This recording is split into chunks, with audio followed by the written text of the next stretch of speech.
আমরা নতুন অবস্থাতে যে ভুলগুলা করি বা আমরা নতুন যারা আছি তারা আমরা যে ভুলের কারণে কিন্তু আমাদের পেজ কখনোই রিচ এঙ্গেজমেন্ট ভালো থাকে না বা আমাদের ভিডিও কিন্তু পর্যাপ্ত পরিমাণে ভিউ আসে না। নতুন অবস্থাতে যে ভুলগুলো করে থাকি আমি আপনাদের একে একে প্রমাণ সহকারে বলে দিচ্ছি, আপনারা একটু আমার কথার সাথে মিলিয়ে নেন যে আপনারা এই কাজগুলো আসলে করেন কিনা।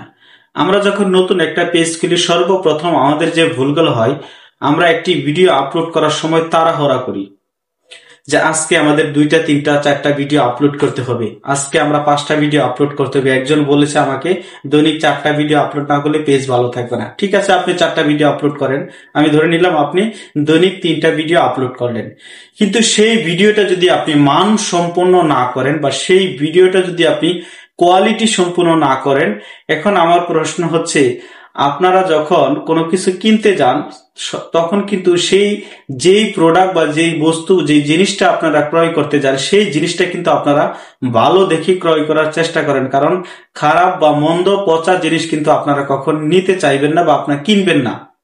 তো ফেসবুকের বিষয়টা ঠিক এরকম, আপনি যখন কন্টেন্ট বানাবেন সেই কন্টেন্টটা যদি কোয়ালিটিফুল না হয়, সেই কন্টেন্টের যদি ভয়েসটা ক্লিয়ার না হয়, সেই কন্টেন্টের যদি ভিডিওটা ক্লিয়ার না হয়, সেই কন্টেন্টটা যদি ঠিক মতো আপনি এডিট না করতে পারেন, এখানে লক্ষ লক্ষ কোটি কোটি মিলিয়ন মিলিয়ন যেখানে কন্টেন্ট হবে সেই কন্টেন্টের মাঝে আপনার এই ভিডিওটা কতটুকু পাল্লা দিতে পারবে সেই অনুপাত করে কিন্তু আপনাকে একটি ভিডিও বানাতে হবে।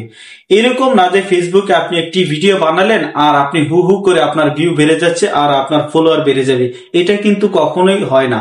তাহলে আমাদের দেশে সবাই কন্টেন্ট ক্রিয়েটার হয়ে যেত এবং সকলেই ভিডিও বানাতো। আপনাকে আগে বুঝতে হবে আপনি কোন টপিক নিয়ে আলোচনা করতে চাচ্ছেন বা কোন বিষয় নিয়ে আপনি ভিডিও বানাতে চাচ্ছেন, সেই বিষয়টা আগে ভালোভাবে রিসার্চ করবেন, সেই বিষয়টা আগে ভালোভাবে জানবেন বুঝবেন, তারপরে আপনি সেই ভিডিও আপনি আপনার পেজে আপলোড করবেন। তাহলে সেখান থেকে কিন্তু আপনার ভিউ এবং আপনার ফলোয়ার আশা করা যায়। আপনি যদি একই টপিক নিয়ে বারবার আলোচনা করেন, একই বিষয় নিয়ে বারবার কথা বলেন, তাহলে কিন্তু কখনোই আপনি ফেসবুকে সফল হতে পারবেন না। কিংবা অন্যের একটি কথা আপনি বারবার সেই কথাগুলো এনে আপনি ভিডিওতে আপলোড করে দিচ্ছেন, তাহলে কিন্তু আপনি কখনোই ফেসবুকে সফল হতে পারবেন না। অবশ্যই নিত্য নতুন এবং অন্যের কন্টেন্ট না, আপনার নিজস্ব ব্যক্তিত্ব যে আপনি যে কন্টেন্ট গুলা করতে পছন্দ করেন এই ধরনের কন্টেন্ট ছাড়বেন, অবশ্যই মানুষ আপনার ভিডিও গুলা দেখবে।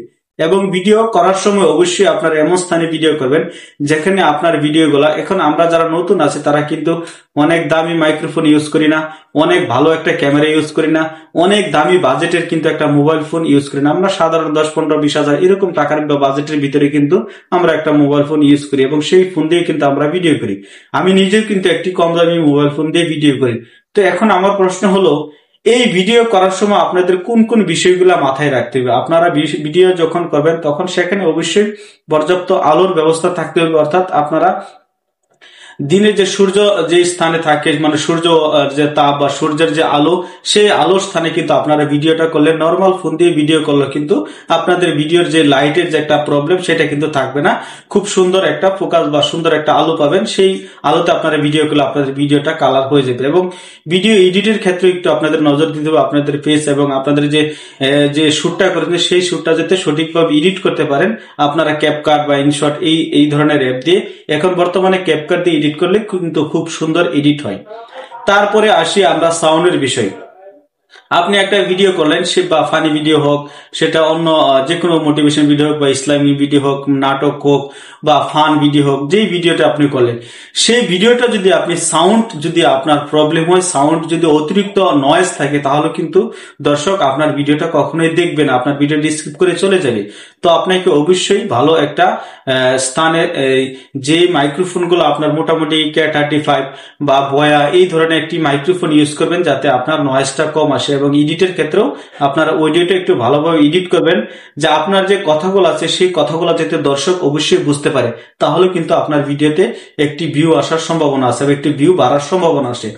আবার ধরে নেন যে আপনি যে কন্টেন্টটা করলেন, যে বিষয় নিয়ে আপনি কন্টেন্ট করলেন, সেই রিলেটেড যদি আপনি হ্যাশট্যাগ না ব্যবহার করেন, তাহলে কিন্তু আপনার ভিডিওতে ভিউ বাড়বে না। কারণ ফেসবুক সার্চ ইঞ্জিন বা ইউটিউব যখন আপনাকে সার্চের জন্য যে হ্যাশট্যাগ গুলো দরকার সেই হ্যাশট্যাগ গুলো যদি আপনার ভিডিওতে না দেন, তাহলে কিন্তু ফেসবুক বা ইউটিউব আপনার ভিডিওটা প্রচার করতে পারবে না বা সার্চ ইঞ্জিনের ভিতরে আপনার ভিডিওটা যাবে না।